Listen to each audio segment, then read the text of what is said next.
Are you ready for the ultimate bikepacking weekend adventure? Join us for an unforgettable self-supported bikepacking trip through Southwest Virginia.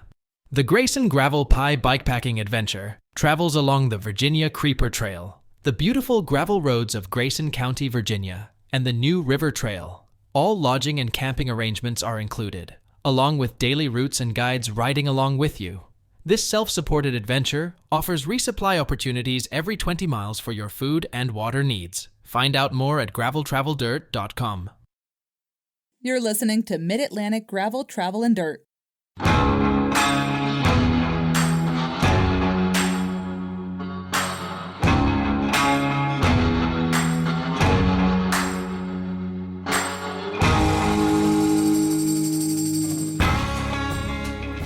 Hey everybody, I'm Brian. And I'm Joey. Folks, this is episode 244 of Mid-Atlantic Gravel, Travel, and Dirt. If you're new here, this is the podcast where we talk about gravel bikes, adventure biking, bike packing, bike camping. This week, Joey... I think we hit all of that. We did, I think, everything.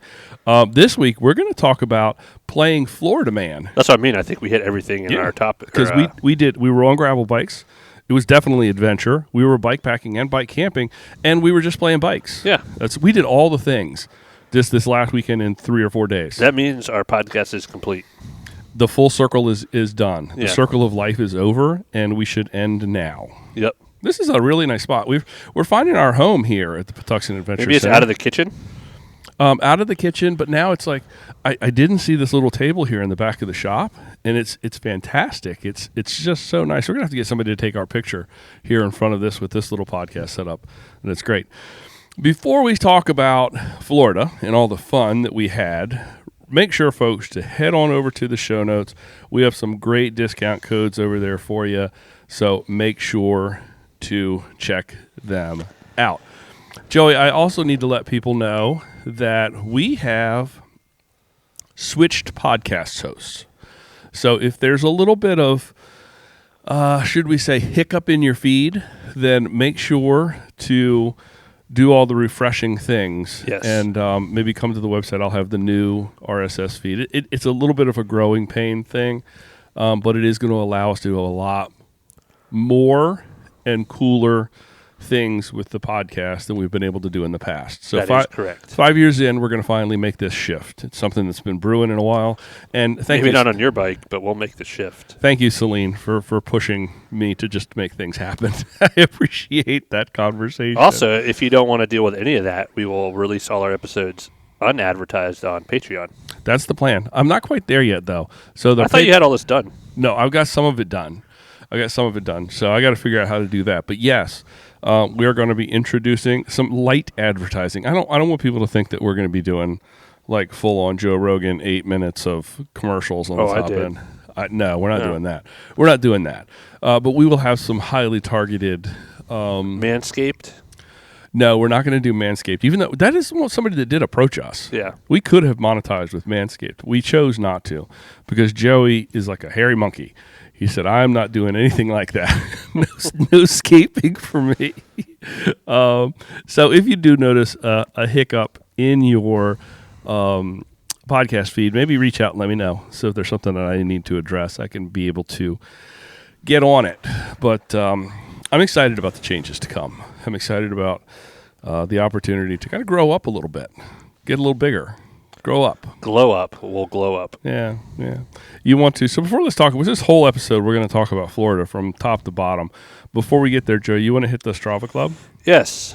Hey, I made the Scranton Strangler from Solomon's Manor with 159.5. I was not. That was I pulled it randomly, Joey. I would have gone the extra half mile for 160, but no, you should have gone an extra 9.5. It would have been 169 miles. Yeah. Dave Easley from Oklahoma City, the Oklahomie with 167.2, and then Donna Lanoni. I think it's an Ione. Ione? Donna was on last week, too. No, she wasn't, was she? Yeah. From DeShore, Pennsylvania with 149.4. Well, that's weird.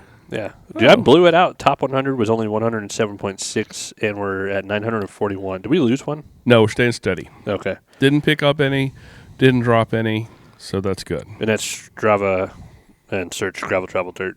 That's all you got to do. Yep. We're not, you know. Google it. I could put the link in the show notes if somebody wanted to actually go. And it would take longer, I think, to go to the show notes, open it up, and click the link than it would be just to go to Strava and search for gravel, travel, dirt. I don't think you're going to find anybody else. Unless there's an imposter out there. We should probably go search that.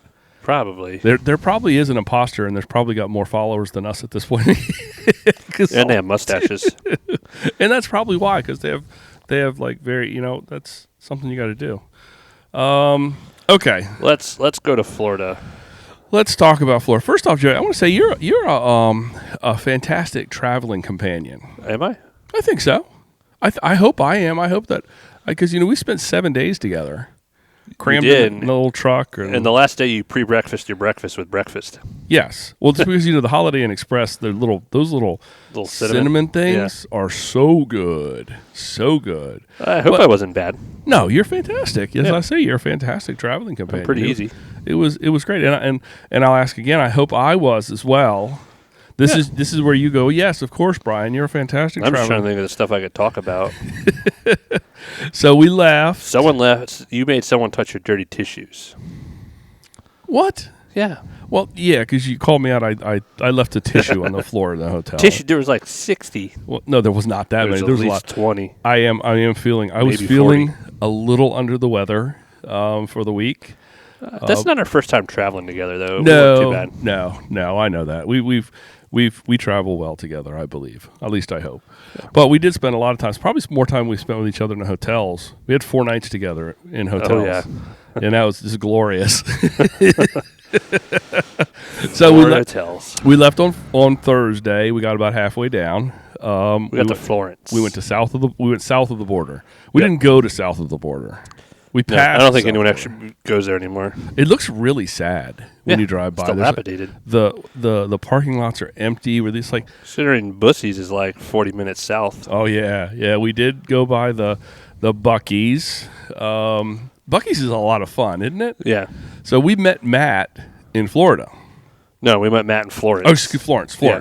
Right. So we hooked up with Matt in Florence, and then we caravanned the rest of the way down. Matt stayed at the hotel with us. Yep, and we got to Buc-ee's that morning. We bought all sorts of Buc-ee's tchotchke. I got a lot of Buc-ee's tchotchke. But you know what? We bought the fun floral Dude, I spent like $50 on so much stuff with a brisket sandwich. Yeah, well, the brisket sandwich. Like less than $50. It was we bought the fun like floral hats with the Buc-ee that we never got to wear because it was too cold. It was too cold to wear them. You had to have wear like it was camp hats. Yeah, we thought we were going to be real cool with those, and it just didn't really work out. So then when we got to Florida, we went straight to the Critter Creek Sanctuary, which is the location of the ride beginning and end. That is a animal sanctuary for animals that would have ended up to be food that have now been given a new lease. Those animals would have fed a lot of people. There were some big pigs. There were some huge pigs, but kudos to them, boy. It takes a lot of special people to spend a lot of money. Oh yeah, to save the cows, and I think there were horses there too. Were horses? Horses. I don't think horses wouldn't have ended up to be food, but dog food or glue. They may have been saved from destruction at some point. Yeah. We did have tacos before we had there because you couldn't eat meat. You couldn't eat meat there, and we respected that. Yeah. So that was an opportunity that the ride began there, just north of Gainesville, and you could camp there. But we chose to go meet Dave and Celine, and spend the night in a luxury Hyatt in downtown Gainesville. It was very nice. It was beautiful. Thank you once again for Dave and Celine for making all those arrangements and making sure that we were in a place that was safe and sound. No outdoor doors, had secured elevators and all sorts of stuff. It was beautiful. Super secured elevators. And let's give Gainesville a little bit of kudos too. I told Dave this. It felt like, at least the little district we were in, sort of like the arts and theater district where that hotel was, it felt like a little mini New Orleans. The food vibe was on point. There was music everywhere. Really, really had a great feel to it. I'd never spent any time in Gainesville. I've driven through the area before, but I've never spent any time in Gainesville, and I was pleasantly surprised. The part we were in was nice. There's a lot of arcades. And dance halls and places people could do stuff and be outdoors. Yeah, I guess College Town. Yeah. We went out for a great barbecue dinner the night before. So this is Friday. So we went straight to Cripple. I say a joke, carbo loaded. I don't think I had carbs. Yeah. We went directly to Critter Creek though and met Carlos. Yeah. The single track samurai and a few other people who were there. Not a lot of people had shown up before. We were there really early. Yeah, we were there early, and then we wanted to roll out to actually get down to the hotel to get Dave and Slee and their bikes because they had stuff they needed to do to their bikes since we transported them down there. So, we really didn't get to see that scene on that Friday night before we left on Saturday morning, but I really did like sleeping in a real bed that night. So it was cold down there. I'll say the nice thing is Friday night it wasn't. Oh, that's right. We weren't camping out because there's kind of a storm rolling through and it was super thick. It was like 70-something and thick. Like really sweaty and it was humid. It was the past like nice weather into it was starting to be uncomfortable. Yeah. For what we were used to right now. So we had a good night's sleep. Popped up early Saturday morning, loaded up all the bikes, loaded up all the gear, and off we went to Critter Creek for the rollout. We were there in plenty of time. Parked the truck. Oh, yeah. There was probably, I want to say just over 40 people. There's 42 total, Carlos said. 42. With 50 signed up. So you folks, if you're not familiar with Single Track Samurai, he's this fella down in Florida that does a lot of bikepacking routes, and he leads trips. Very high energy, super cool guy. He was a lot of fun. He was a good leader in that aspect. Mm-hmm. He was very high energy, kept the vibe high. I like that. It's hard to do sometimes. I know from experience. It's really hard. Yeah. To keep that going. So we left out of there Saturday morning about 9, and what did we have? About a 70-mile ride that day.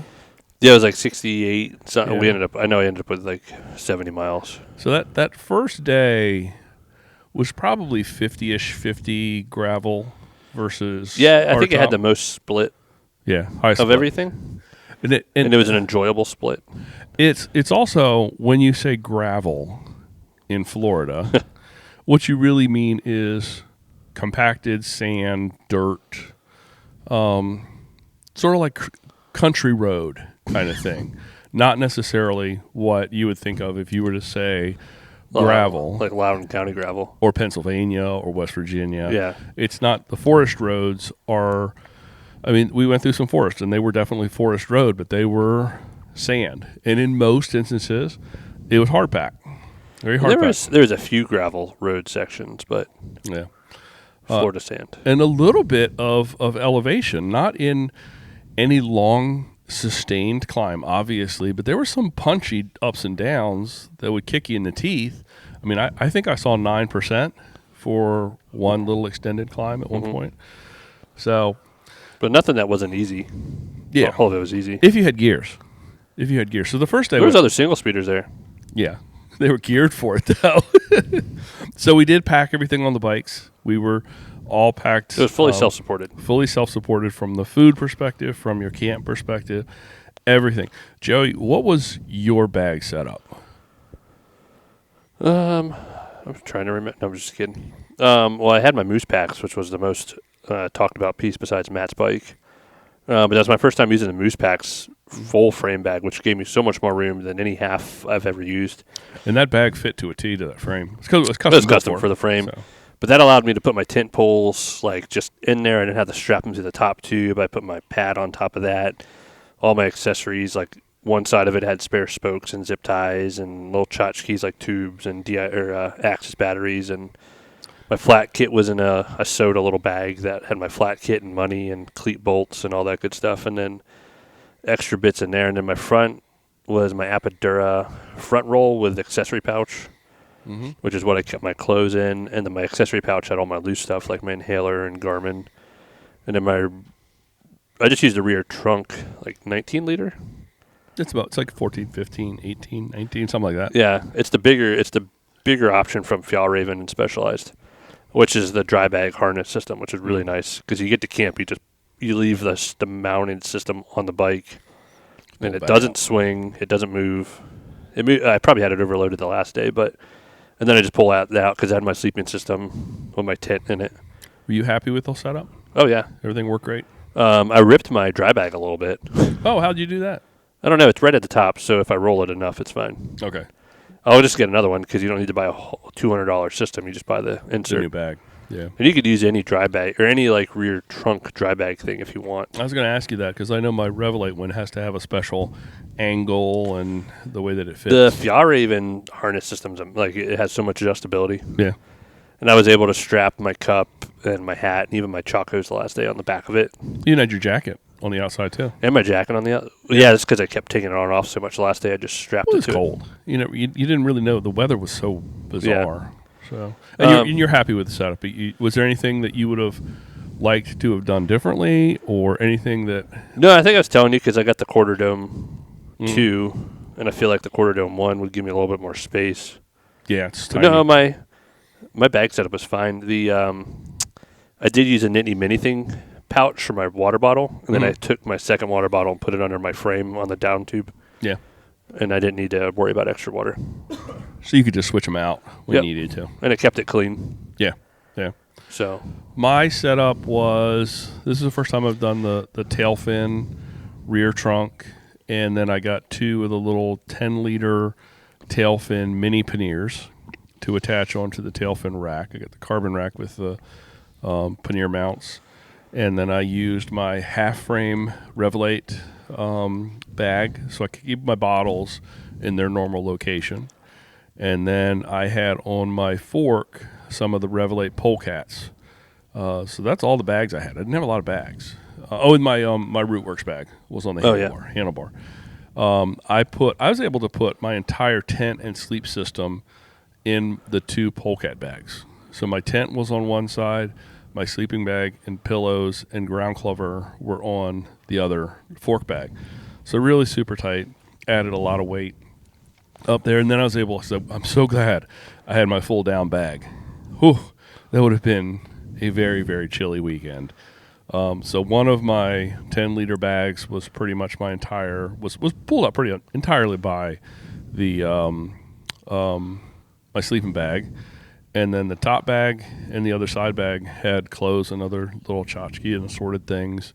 And then in the Revelate, in my frame bag was all my repair kit, my tools, and little things. You know, little things that you didn't necessarily need all the time, but you wanted on the bike, readily accessible. I feel like I had, sometimes you can, there was a lesson there for me. Sometimes my bags, I try to get the gear so tight in the bag that I don't have a lot of room. On this trip, with having the Rootworks bag on the front and the Revelate frame bag, both of those sort of held that small little tchotchke stuff that you always needed to get to during the day or at camp, and they had a little extra room in them. Mm-hmm. And so that was you could kind of move things around without having to explode the bag, so to speak, and have everything come out. And I thought it worked great. I was really happy with the setup. I will say I experienced some wobble, which you saw. Everyone with tail fins had wobble. Everybody that had a tail fin rack that had the panniers on the side, it seemed, there was definitely a wobble when you tried to lighten up your hands off the bars. And I think that, in my opinion, I think there's a few things I can do to help mitigate that. I forgot to lengthen the wheelbase on the bike, so making the bike longer would be helpful. Maybe some larger tires, some little higher volume tires, give you a little bit wider base there, maybe. But I think the biggest thing, honestly, is getting the load balance right. I think it's load balance. Even like Steven from Rodeo had a horrible speed wobble. Yeah.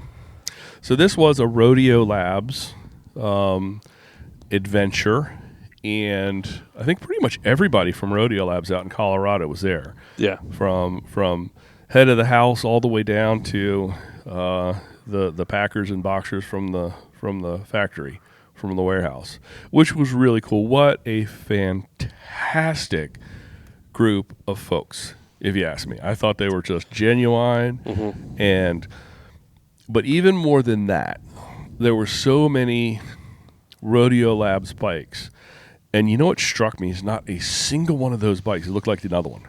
There was no doubles. At all. There is Thai Flanimals, Steel Flanimals, and Trail Donkey 3, Trail Donkey 4, and no one had the same exact bike. No one had the same bike. Yeah.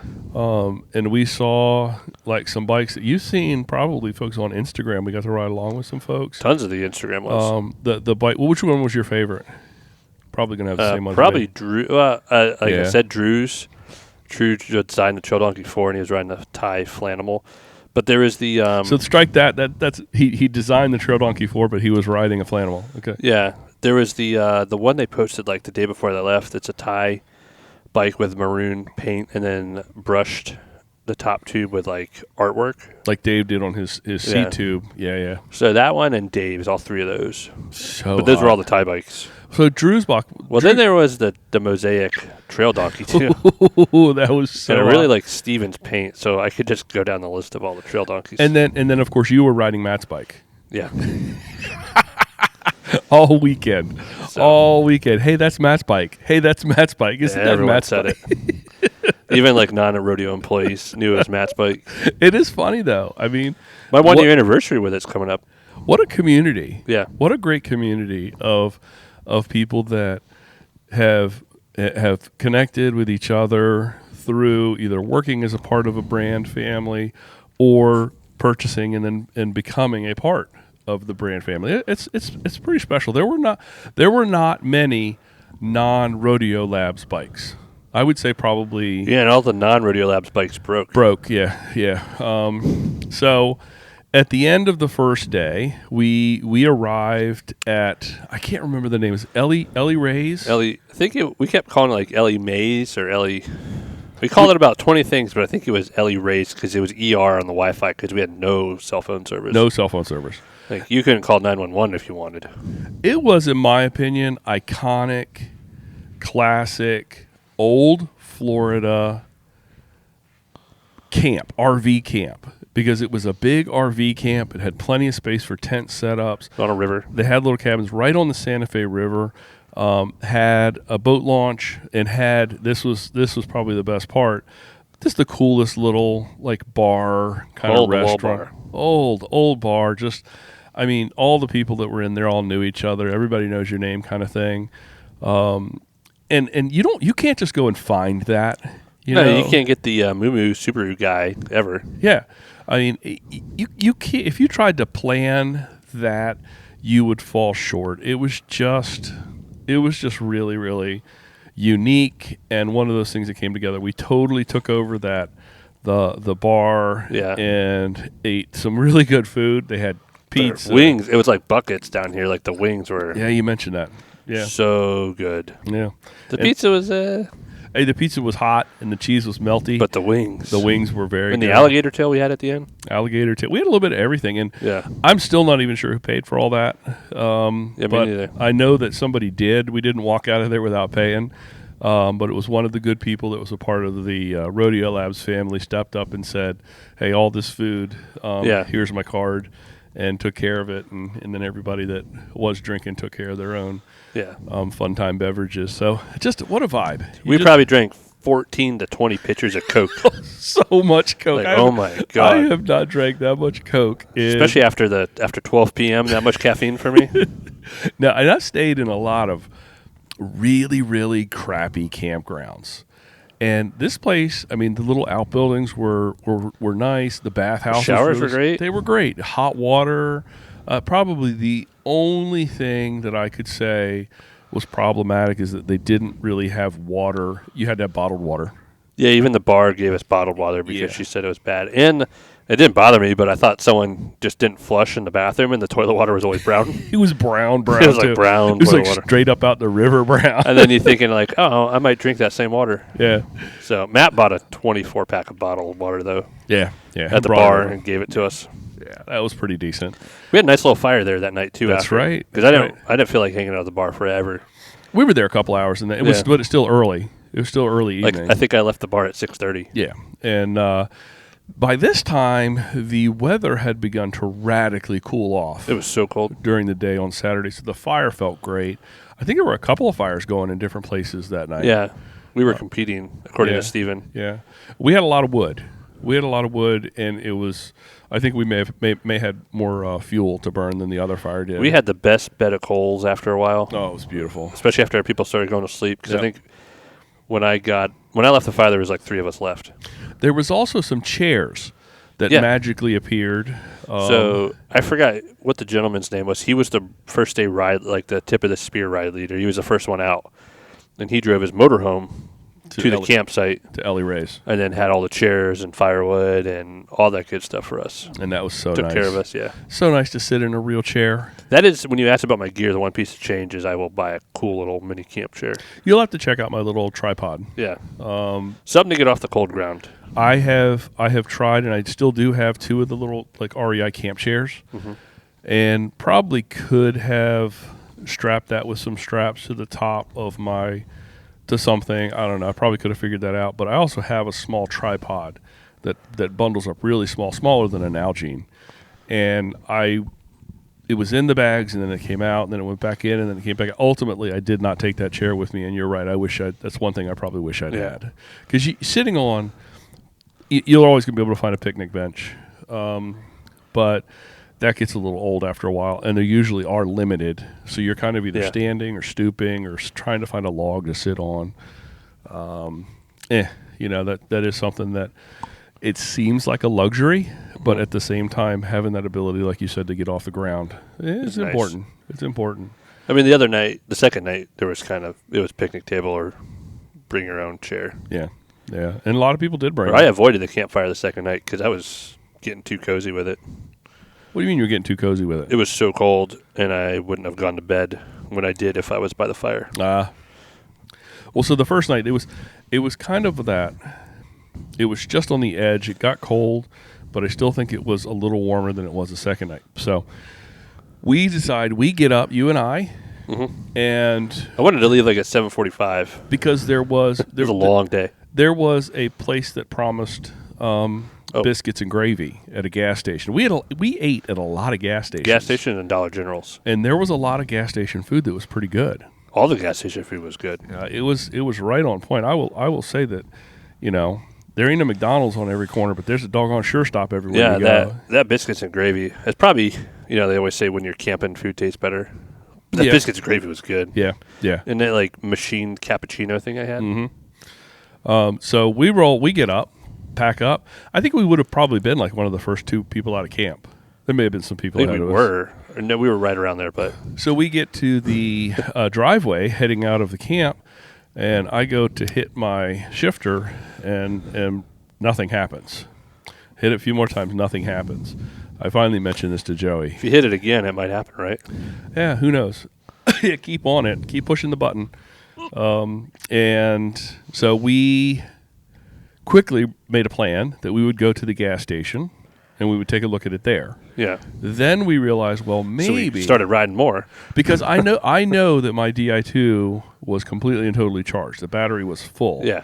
Then I was thinking, well, maybe when my bike got laid up against a tree, or when it got laid on the ground, or when I tied the cord off to it to dry towels, hitting the shift button, maybe something ran the battery out. So we turned back around and went back to camp because we knew that Celine had a cable.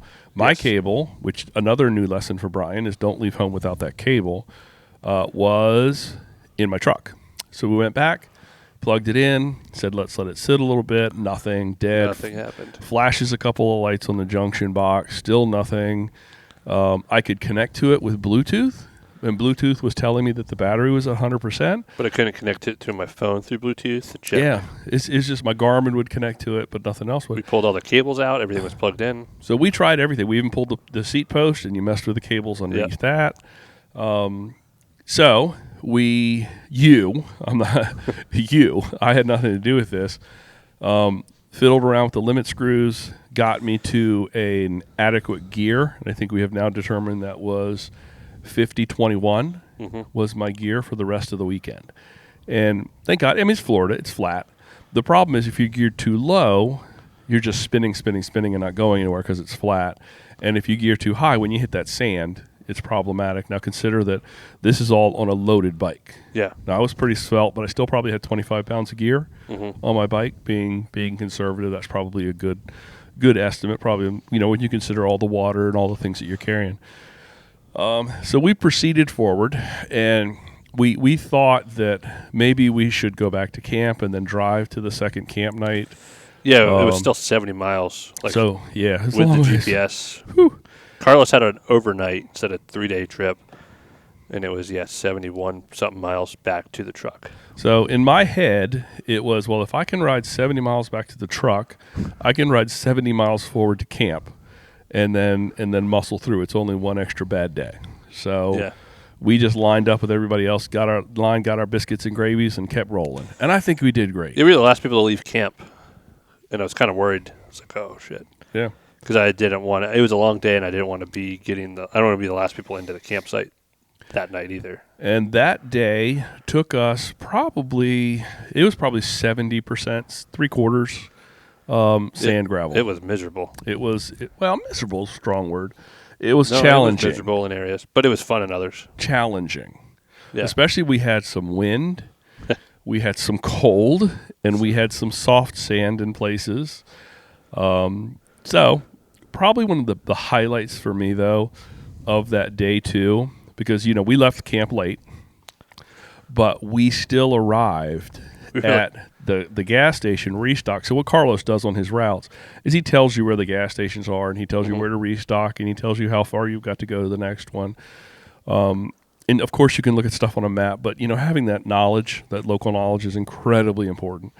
But we all arrived. It seemed like the entire group was at that second the restock at about the 30-mile mark. The whole group. At the same time. It was just spread out everywhere. And for me, that was the highlight of the second day. Because I was pretty broke. The few miles before that, I wasn't doing too well. Well, there was a long, sustained sort of 1% in some loose sand to get up to where that. I think it was just, for me, I think it was mentally with my legs because we were past 100 miles. And I was like, oh, crap. And then once I got that the gas station changed my attitude for the rest of the trip.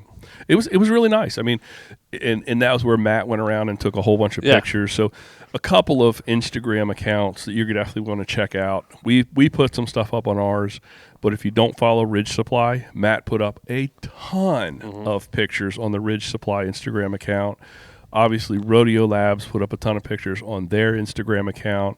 And then all the person like Steven the intern. Yeah. And all of those accounts are just full of pictures from the weekend. So you want to see other people's perspectives. Those are Instagram accounts to go make sure you check out.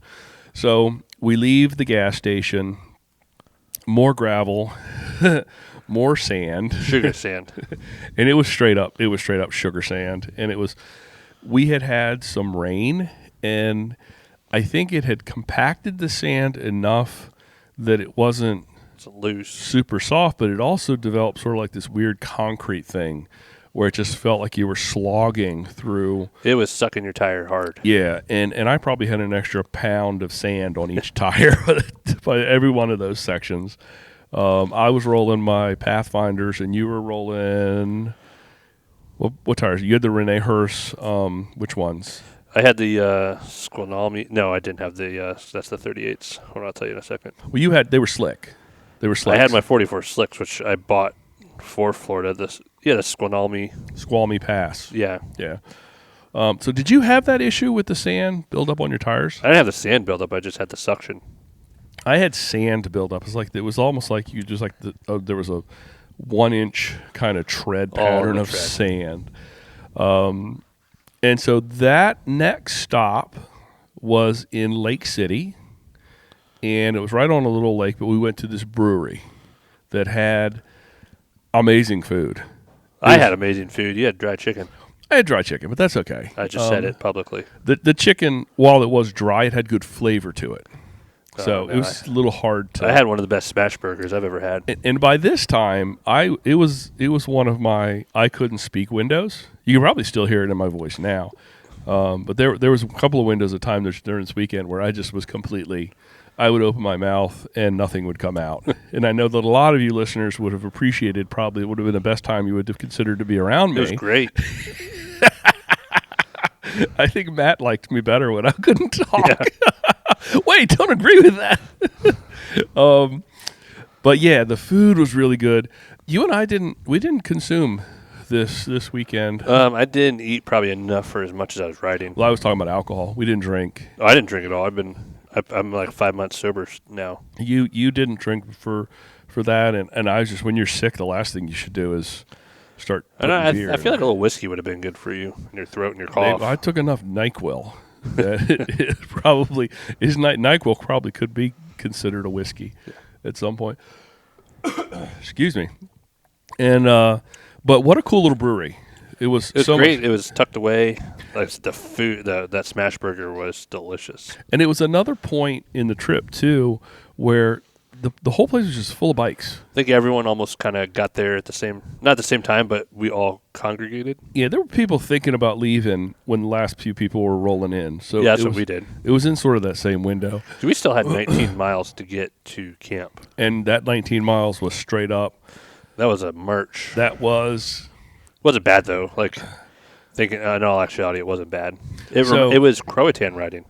For me, running that single-speed setup with a loaded bike, when I came up to, and there were a couple of really muddy sections that we encountered back there. There had been a lot of four-wheeler action, and there was a lot of stuff going back back in those state forest roads and people tearing them up, which is great. That's what they're for. That's fantastic. You know, you got to have those places to go do that. I fully support it. But I'd have to build up like a head of steam to try to get through some of those things. And by the end of that day, I was kind of done with it. Yeah, you were. I was a little done with it. And one of them got me. And it was the only time I had to come off the bike, honestly. That was like 2 miles from the finish, too. Yeah. And then we came into that one little section, too. Remember where there was like the road turned? And we had to go through that mud slog. It was like just mud road for probably, quarter mile or something, felt like. Dude, that was probably only 200 yards. It felt like it went on forever. Sucked. And you knew you were right at that camp, but you had to go through it again. Yeah.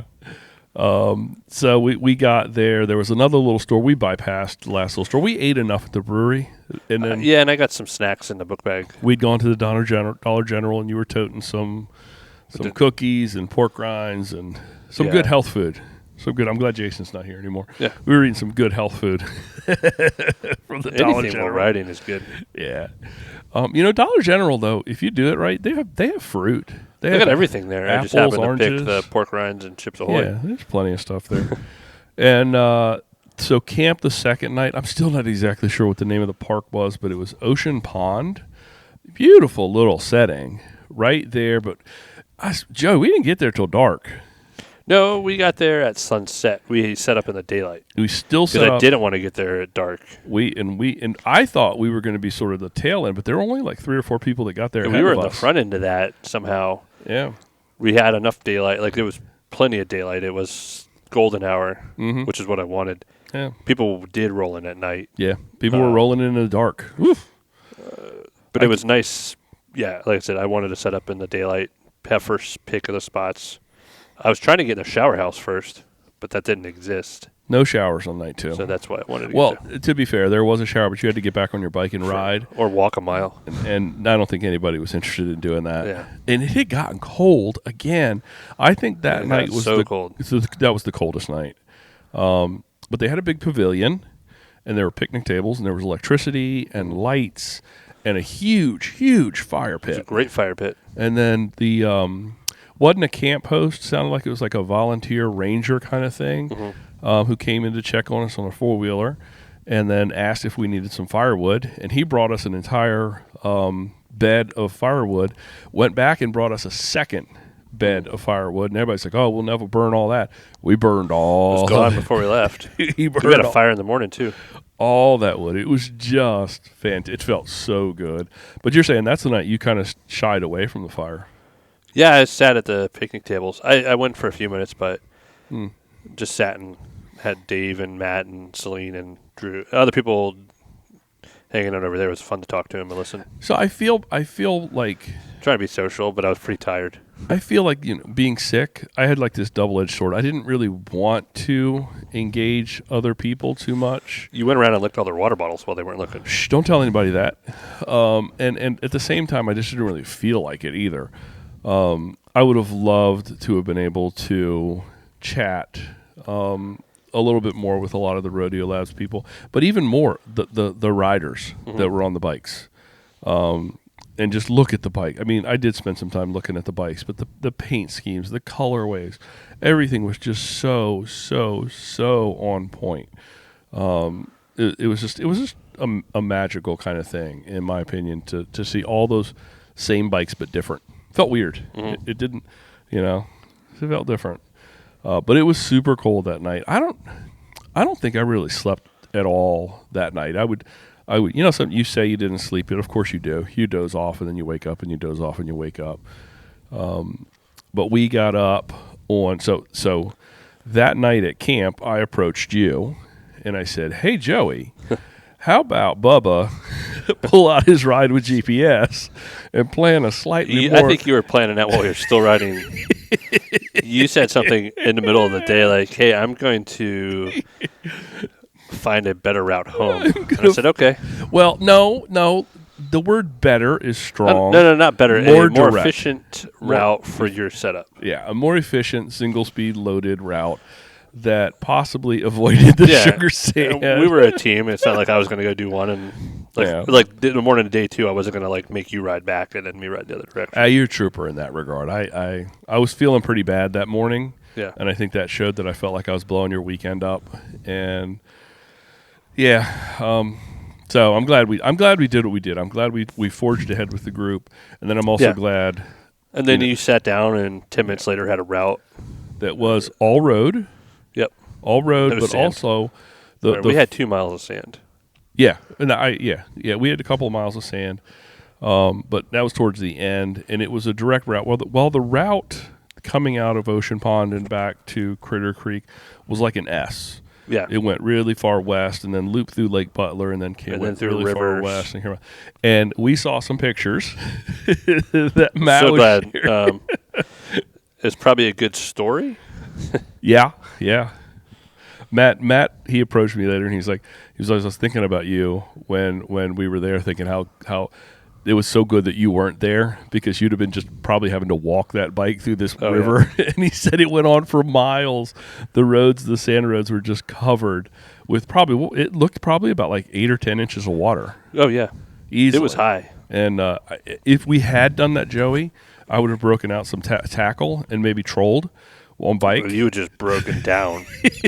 You were pretty broken. I would just fallen over, laid down in the water, and been like, "Float me home, please." But as it stands, we were able to put together a real nice route. The first 8 miles or so, it was still a 40-mile day. Yeah, it was still a push. Still a 40-mile day. But we cut out all the sand, and we cut off about 25 miles or so of riding. The first little push was the only problem with those roads was they were just so long and so straight that you just never felt like you were gaining any progress. Yeah. We got into Lake Butler. We ate a lot of McDonald's food because we found a McDonald's. You ate 2 breakfasts again. Yep. Breakfast, and then second breakfast immediately after first breakfast. I think I had 3 or 4 hash browns. Yeah. And it was so good getting that warm food in your belly. And by then the sun had come out. That was the first day I felt warm. It was warming up that day. It had really warmed up that day, which just felt so good. We headed out of Lake Butler and hooked up with another road that we had a nice wide shoulder on this road. It was a busy road, but we had a really nice wide shoulder. And the entire weekend, Joe, I found the people and the cars. The Florida people were better than Maryland people. Better than the Maryland people. Hey, God bless you, old Florida, because it was considered old Florida. Yep. The highlights of that old Florida for me, man, the live oaks with the moss. Mm-hmm.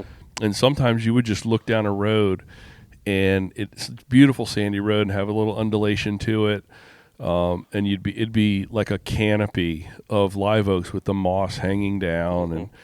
And Also, another high point, especially on day one, was going to the little gas station with the baby alligators. Oh, yeah. You see those things on the roadsides all over the place when you're on a bike. The orange and baby alligator gas station. Yeah, we got a bunch of tchotchke bracelets and bike pins and alligator claws. And, I still think that maybe that was like the tiki doll for me. I maybe should have chucked the shriveled alligator claw.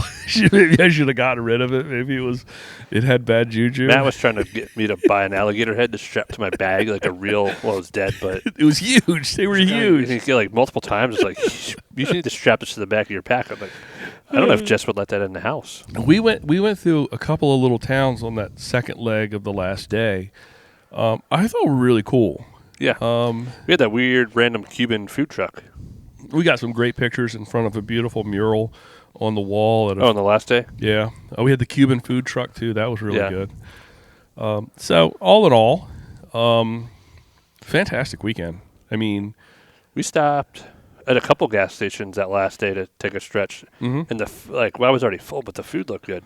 There was one they had like a baked catfish. Yeah. And not fried, but a baked catfish. Looked really good. But again, it wasn't food time. It was a long ride home that third day. It was. It felt like it. Yeah. But once we got through Lake Butler on the last day, the road changed a little bit. There was a little bit more to see. A little more traffic, obviously. But like I said, no issues with cars. We didn't have any problems with cars. And then when we finished, we did have a little section of sand road to get back to Critter Creek, and then we're done. And I think we were probably right there on the front end of the arrivals. Yeah, there was only a couple there right before us. Yeah. And so we knew we had a couple hours before Celine and Dave got back. Oh, no, we were like the first people back. Yeah, somebody rolled in. I think Jamie rolled right in behind us. Yeah. Yeah, right in behind us. And we went to Waffle House, had some fantastic Waffle House food, and then came back and everybody started rolling in and listening to stories and talking with people. The great. Matt and Steve crew were able to stop at a Mexican restaurant and have margaritas. Oh, that's right. And made it back where they were the tip of the spear. Yeah. Pushing it. Those guys are fast. They're strong. But Steven posted a picture of like a 32-ounce margarita. Could you do that in the middle of a ride? God, no. I couldn't do that. Not even no. I don't even want to think about it. And then navigate? No, not at all. So what a great weekend. I would do that again in a heartbeat. It was Rodeo Rally Southern Migration. Yep. And again, Single Track Samurai. So check them out. Check Carlos out. Carlos is a hoot. He's got some YouTube videos, and his partner Tony was there with us as well. She's a little firebug. Yeah. Carlos is a firebug. Yeah. Like each morning blasting South American style music. Can you say Mexican music? I don't know what it was. It was great. I put some of it on the day, and then and that stupid Fox song. But no, you could we were waking up the first day, and I heard this little Bluetooth thing starting to blare, and then it was cool. Like I said, I wish I had felt better, but hey, it is what it is, right? You know, I mean, what are you going to do? You know, you just go, you do the thing, you enjoy the thing, and that was what was meant for you to do. Yeah. So, I did not do any this or that's for this week. Well, we don't have to do any this week. It was a long, drawn-out episode about Florida man. We didn't actually, my Florida man was the guy at the bar. Who was your Florida man? Oh, got to be the guy. So there was a guy at the bar that he was impressed that we were riding bikes, and he drove a 2020 Subaru Outback. And he was a character. Yeah. He was a character. He scared me a little bit. No, he was. I really wanted a picture with him, but I didn't want to be like that guy. Oh, you could have gotten away with that. Yeah, I should have asked him his name. I think those the two stops were the highlights: the gas station and the brewery, with all the bikes and all the people and the talk and the conversation and the community that was there were probably the highlights for me. Camp was great the first night. Camp the second one night, it was a great camp. Don't get me wrong. But at the same time, the first night had something special, and those two stops had something special. I love both nights. Yeah, I love sitting down and listening to Matt and Dave while they weren't at work, doing their own stuff. Like everyone was relaxed. Yeah. And then we went back to Gainesville, stayed back at the same hotel, and then watched some football. Sorry, Dave, your Eagles lost. We were pulling for you. Yeah. But just didn't happen. Build on it for next year. Then we basically followed a storm home. Storm followed us Oh, home. man, the rain. It was pouring the rain coming back. The first part of the trip. It followed us up 95 for hours. Or we followed it. One of the two. But I guess that was all the snow that they were getting here. I think it was the bottom part of it, and then we had to stop short because of ice up here. I think that was a good call. We could have made it all the way home, but we'd have come in very late. Yeah, I was running on Buc-ee's. Yeah, but we'd have come in very late. And we made another Buc-ee's stop on return. Yeah. And at some point, we'll have to don our Buc-ee's costumes. I was wearing it all last night. Were you really? Yeah, and this morning I cooked breakfast in it. I put mine on. It's very comfortable. We both, Joey and I both got giant Buc-ee onesies. And Matt made me get mine on the way down. And then I made the mistake of not getting it, but I got it on the way back. FOMO. It was straight up FOMO. Straight up. There's no doubt about it. It's got a nice tail on it. Did you put the picture on Instagram of you No, cuddling? it's on Patreon first. That's why you got to be a that's Patreon. right. So if you are a Patreon member. Our goal as of recently, like with the stickers, is to make more content and stuff for Patreon folks. Yeah. And there's a fantastic I might put it picture. on Instagram in a month. Okay. But All right, Patreon saw it first. Patreon first. There's a couple photos I might put on Patreon that won't go on Instagram. I like that. Just like our ad-free podcasts. And I got the shipping notification for the February sticker. Oh, yeah. So hop on board, join us on Patreon, and you can get lined up for our monthly sticker. In fact, I think I've got the next 2 or 3 month stickers in my head. Oh, yeah, you do. We're being very consistent with this, and I'm excited about it. It's fun. It's fun to plan the stickers. The cover art we did for the zombie episode is going to be the March sticker. Yeah. And the February sticker is the gravel whoopie pie. And then the April sticker, we're gonna do some throwbacks to some old stuff that we've done before that have been out of circulation for a while. And then we'll also still come up with some new stuff. So it's exciting. I'm going to work on some stuff for brands that are Patreon-oriented. Nice. I did find a glitch I told you I found a glitch in that Rootworks thing. I finally got my Rootworks last week. What happened with that? Oh, with that discount? I told you I had the gray. Right. That's right. You ordered the gray Rootworks. I ordered it for nothing. That they put on sale that they were intending not to put on sale. Deeply discounted more than they were supposed to for like an hour, and I just happened to look at it for an hour. Well, the lesson there is strike while the iron's hot. Go for it. Yeah. Do it. Don't think twice about it, because if you come back and it's gone. That's how I should deal with the stock market. Yeah, just buy Exxon every day. The only thing I forgot to talk about was when you asked about gear to change was I probably should have rode my Brooks saddle. I don't think I was going to go without any saddle discomfort. My chamois was great. I did rotate chamois. That's a couple cutaway bibs. I had to go with the Coastal one day at least. Yeah. But that WTB saddle, after like 50 miles the first day, it was painful. No bueno. But then it mentally got easier knowing that you were going to sit down and it was going to hurt. And then the pain was there. It just kind of was the least of my worries. Okay. But it was miserable. I didn't have any problems with mine. Yeah. I was having problems with the Brooks right at the end, like on the NCR. Mm-hmm. So I thought I'd switch, and I was okay for shorter rides with the WTB gravel something saddle. Is there a reason you're not going to do the 3D printed thing on your I was bike? afraid just because I thought with how rough I was on that bike that I would tear it up for a $300 saddle. But that's what warranties are for. I will put that on for Croatan. Okay. Yeah.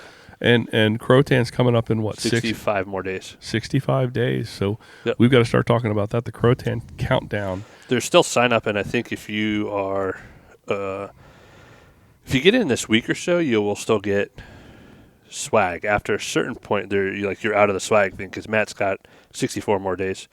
Matt's got to buy all the stuff and get it made. And you definitely want to be in the swag window. I've said it before, and I'll say it again. Some of the best bike swag that you are ever going to get at a bike event comes from Croatan Buck 50. And I say that obviously the man owns a supply company that he knows how to do that stuff, so he can make the magic happen with that. But wow! So he's going to have the food truck rodeo this year. For before and after, I think. And were you there when he was talking about massage? No. Oh, see, this is why you gotta Mingle. So Matt has someone reach out, and this company is going to come out for before, during, and after, and you can book it ahead of time, and you can book a massage spot. Nice. Your legs are a little sore. You need to loosen yourself up to get ready to go. Nice. There will be a massage camp thing on site. So for ESR, we have a massage therapist that follows us, and that is a huge benefit. Mm-hmm. That is massive. And when can you sign up for that to make sure you get a good slot? Yeah, I know. We got to find that. Maybe we shouldn't have talked about that yet. I'm going to I'm gonna text Matt and say, can you send us the link early? Yeah, but food trucks, that's a new addition. That's a tremendous addition. Yeah. So, and make sure, folks, even if you're not a camper, even if you're not a person that loves to camp, this could change your mind, because the weather is always just right. It's not too hot. It's not too cold. The bugs really aren't there. Last year, I know we had some wind and it was a little bit whatever, but the second night was absolutely amazing. The vibe when you stay at camp is awesome. Which is why we ranked it so high. Yeah. That it's not better than unpaved.